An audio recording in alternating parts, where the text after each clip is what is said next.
أعوذ بالله من الشيطان الرجيم. بسم الله الرحمن الرحيم.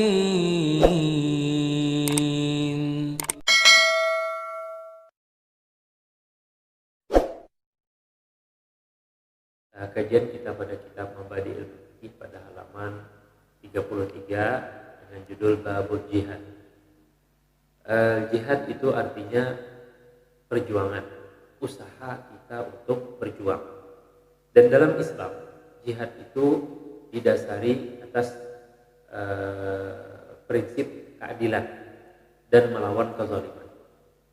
Dan hukum al-jihad dalam Islam itu ada dua. Yang pertama fardu kifayah, yang kedua fardu ain. Kapan itu fardu kifayah?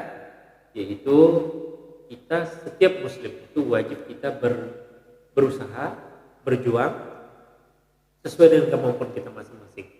Kalau kita seperti kalian menuntut ilmu, maka disitulah perjuangan kita. Dan ilmu itu berbidang-bidang, ada yang umum, ada yang syariah. Maka pelajarilah ilmu yang Anda pelajari itu, yang ambillah spesialisasi di sana. Karena dengan spesialisasi itu maka Anda berada di thaghar min thughuril Islam. Arti thaghar min thughuril Islam itu ketika ada benteng, maka kita berada di garis paling terdepan menjaga pertahanan Islam. Jadi ketika Islam misalnya dihujat melalui media massa, maka kita yang memiliki keahlian membuat konten itu wajib membuat supaya melawan kezaliman, karena biasanya serangan-serangan itu menjelekkan, memutarbalikkan fakta dan sebagainya. Jadi kita berjuang dalam ilmu ini atau bikin konten ini dalam kita melawan. Bagian dari jihad, dan itu hukumnya fardu kifayah. Artinya fardu kifayah, setiap orang itu berjuang di kedudukannya atau di posisinya masing-masing. Nah, tapi fardu ain itu apabila umat Islam terdesak. Jadi ketika kita berada di sebuah negara atau kampung, negeri, kota, ternyata kita diserang secara fisik, maka wajib kita melawan. Itu namanya jihad fardu ain. Dan Nabi SAW bersabda, man qutila duna irdihi fahuwa fi sabilillah, wa man qutila duna mali fahuwa fi sabilillah, wa man qutila duna nafsi fahuwa fi sabilillah. Qala sallallahu alaihi wasallam, barang siapa terbunuh karena bela harga dirinya, istrinya atau anak-anaknya ingin dilecehkan, lalu dia terbunuh, maka dia mati syahid. Atau ada yang ingin merampas hartanya, lalu dia melawan, maka lalu dia terbunuh, maka dia mati syahid di jalan Allah. Kalau dia terbunuh bukan karena kesalahan dan sebagainya, hanya karena kejahatan orang lain, dia terbunuh, maka dia mati syahid. Nah, itu fardu ain. Tentunya dalam fardu ain dan ini ada syarat-syarat yang sudah dicantumkan oleh Sayyidina Al-Hajj Muhammad Sarni. Kemudian setiap perjuangan itu ada hasil, disebut dalam Islam ghanimah. Kita jelaskan setelah ini. Dan tawanan ini ada apa yang harus dilakukan bila kita menang dan mendapatkan tawanan. Ada yang pertama dibunuh, yang kedua ditebus, yang ketiga dibebaskan.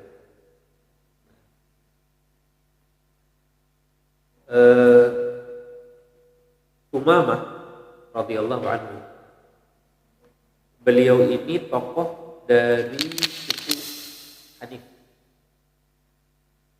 Separuh penduduk Jazirah Arabia itu dari suku dia.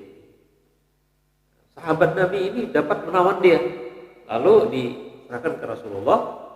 Lalu Rasulullah tidak menyerahkannya, justru meminta kepada sahabat untuk diikat di salah satu pilar masjid dan diberi makan. Jadi sahabat Nabi radhiyallahu anhu sampai memberi makan itu kan karena diikat tangannya, itu dikasih ke mulutnya. Kalau dia mau buang air dan sebagainya, disiapkan. Lalu Nabi bertanya, bagaimana kamu? Umamah, dia bilang, ya Rasulullah, bila pian membunuh ulun, maka akan datang orang-orang yang siap mengorbankan darahnya sebanyak-banyaknya. Tapi kalau pian menebus, ulun bisa menebus sebanyak-banyaknya. Tapi kalau pian maafkan ulun, pian bebaskan, maka ulun adalah orang yang bisa membalas budi. Dibiarkan Nabi beberapa hari, 3 hari, tanya lagi, itu lagi dia tanya. Terakhir 3 kali, begitu juga dia lalu ya Rasulullah, aku bebaskan kamu. Justru karena dibebaskan dia mengucapkan asyhadu an la ilaha illallah wa asyhadu anna muhammadar rasulullah. Kenapa? Karena perilaku sahabat dengannya tidak ada tawanan semacam itu. Karena di penjara diikat aja, orang lalu lalang lihat orang pedagang, orang mengaji, orang di masjid, orang ibadah, hanya diikat aja, kasih makan lagi. Bahkan sahabat Nabi melapor, ya Rasulullah, ini semua ini aneh. Kenapa? Waktu dia masih kafir, itu 7 porsi dia makan. 7 porsi. Begitu dia mau coba asyhadu an la ilaha illallah Rasulullah, 1 porsinya nggak habis. Jadi jar Nabi, orang kafir itu makan 7 perut. Orang Islam 1 perut aja. Hanya barakah. Jadi Sumamah bin Asal sebagai tawanan justru dipilih oleh Nabi apa? Dia dibebaskan. Waktu perang Badar, Rasulullah memilih tidak dibunuh, tapi bagi mereka yang bisa menebus, yang tidak bisa menebus, mereka mengabdi dengan mengajar 10 orang anak Islam bisa baca tulis. Jadi ini Islam rahmatan lil alamin, rahmat bagi alam semesta, sampai dengan musuh pun tidak ada rasa dengki dan benci, karena tadi dasarnya adalah keadilan. Nah, kemudian kalau menemukan anak-anak terpisah dengan orang tuanya waktu perang, ini anak nih jadi apa? Dia bisa jadi budak karena hasil dari peperangan. Nah, tapi agamanya apa? Agamanya Islam. Atau anak-anak ini sama orang tuanya apabila dia masuk Islam, maka walaupun salah satunya aja, maka dia jadi seorang muslim. Allah. Ghanimah dalam Islam adalah hasil dari peperangan, artinya rampasan-rampasan perang itu dibagi 2, ada salab, ada ghanimah. Salab itu adalah hasil dari perjuangan seorang pejuang berhadapan berperang, lalu lawannya kalah, maka seluruh yang dia pakai dari tubuhnya itu adalah milik yang mengalahkan dia. Nah, sisanya yang tercecer atau pedang, alat-alat perang, kuda, unta dan sebagainya, pakaian perang itu dikumpulkan dan itu namanya ghanimah. Nah, ghanimah ini dibagi 5. 1/5 atau 20% itu untuk Allah dan Rasulnya. Sisanya 4% itu untuk tentara yang ikut berjuang. 3 bagian atau 60% itu milik tentara yang berkuda atau yang punya unta tunggangan. Nah, 20% bagian adalah orang yang berjuang dengan jalan kaki. Nah, yang 1% itu, yang 1 bagian tadi yang untuk Allah sudah tetapkan, wa'lamu annama ghanimtum min syai'in fa inna lillahi khumsahu wa lirrasul wa lidzil qurba wal yatama wal masakin wa ibnus sabil. Maka yang 20% tadi dibagi lagi 5 bagian. Yang pertama untuk Rasulullah, karena Rasulullah wafat maka diserahkan ke maslahatan umum. Yang kedua untuk keluarga Rasulullah, yaitu Bani Hashim dan Bani Abdul Muthalib. Yang ketiga untuk anak-anak yatim, artinya khususnya anak-anak yatim yang ayahnya ikut berjuang. Nah, kemudian keempat orang miskin, pakai menyantuni orang miskin. Yang kelima adalah bagi orang yang putus dalam perjalanan. Jizyah adalah keamanan bagi orang yang bukan muslim, beragama Yahudi atau Nasrani yang tinggal di bawah kekuasaan Islam. Dia berkewajiban dan punya hak sebagaimana orang Islam yang lain, kecuali kewajiban ibadah, sehingga dia wajib bayar jizyah. Jizyah ini menurut Haji Sarmi minimal 1 dinar 1 tahun. Bagi kelas menengah itu 2 dinar, dan bagi orang kaya 4 dinar.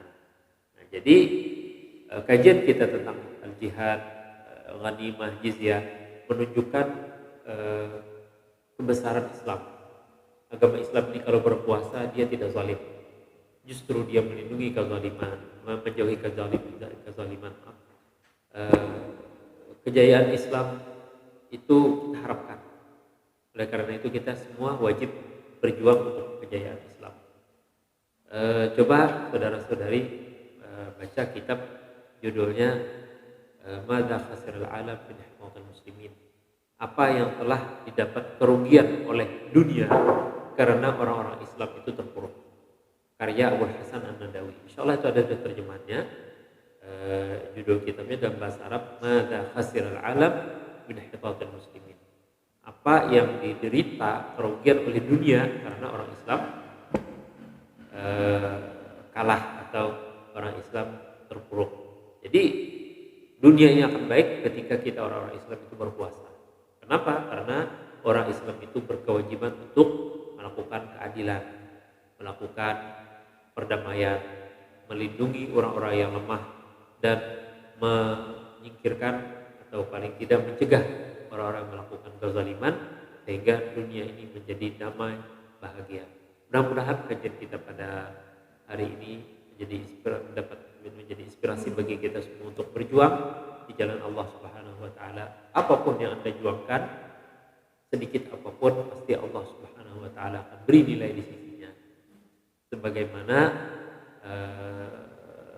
firman Allah Subhanahu wa taala, wala yaqauna mawti'an yaghudul kufar, dan tidak ada setiap langkah yang mereka lakukan yang bikin orang-orang kafir itu geram, maka mereka akan mendapatkan nilai pahala di sisi Allah Azza wa Jalla. Dan Nabi SAW bersabda ketika perang Tabuk, ada orang-orang yang tidak ikut bersama kita, tapi mereka dapat pahala setiap langkah yang kita lakukan, setiap gerakan yang kita lakukan, padahal diri mereka tinggal di Madinah. Kenapa? Karena niatnya untuk ikut berjuang di jalan Allah Subhanahu wa taala. Mari kita kaji lagi ulang tentang jihad sabilillah ini, supaya kita memahami bagaimana perjuangan dan jihad ini di jalan Allah Subhanahu wa taala pada masa sekarang ini, supaya kita tidak juga ditarik-tarik oleh dua kubu sekuler dan kubu ekstremis membawa ayat-ayat al-jihad itu dalam kekerasan, dalam kezaliman. Sedangkan kubu liberal menarik kita agar kita menjauhi ayat-ayat al-jihad ini, biar mereka lebih mudah memberdayakan kita.